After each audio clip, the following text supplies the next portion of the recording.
যে একটা বড় জায়গার সমস্যা হচ্ছে যে যেহেতু পরাজিত কিংবা ফ্যাসিস্ট শক্তির পুনরুত্থানের সম্ভাবনা আছে, তারা তো নাই হয়ে যায়নি, ফলে তাদেরকে কিভাবে আপনি মোকাবেলা করবেন? আমরা বলছি আমরা ইনক্লুসিভ ডেমোক্রেটিক হতে চাই, কিন্তু ইনক্লুসিভ ডেমোক্রেটিক হওয়ার মধ্যে তারা কোথায় অবস্থান করবে? এবং এই কঠিন জায়গাতে এসে প্রবণতা তৈরি হয় এক সময় যে প্রচন্ডভাবে ওইভাবেই পাল্টা তাদেরকে দমন করার জায়গাতে, যেটা নানান ধরনের সমালোচনার সম্মুখীন হবে। আবার অনেক বেশি লিবারেল হওয়ার জায়গাতে, যেটাও আবার মানুষ গ্রহণ করবে না।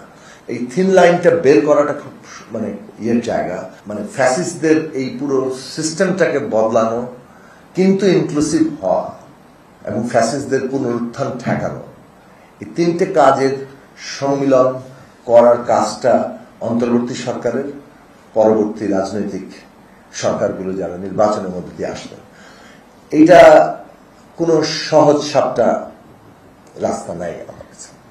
রাস্তাটা হচ্ছে ডেমোক্রেটিক একটা প্রসেসের মধ্যে দিয়ে আমরা কিভাবে একটা গণতান্ত্রিক সংবিধানে পৌঁছতে পারি। আমি শেষ করব এটা বলে, লক্ষ্যটা ঠিক করি আমরা। এটা সেকেন্ড রিপাবলিক হতেই পারে, সেকেন্ড রিপাবলিক, কিন্তু কোন ধরনের রিপাবলিক?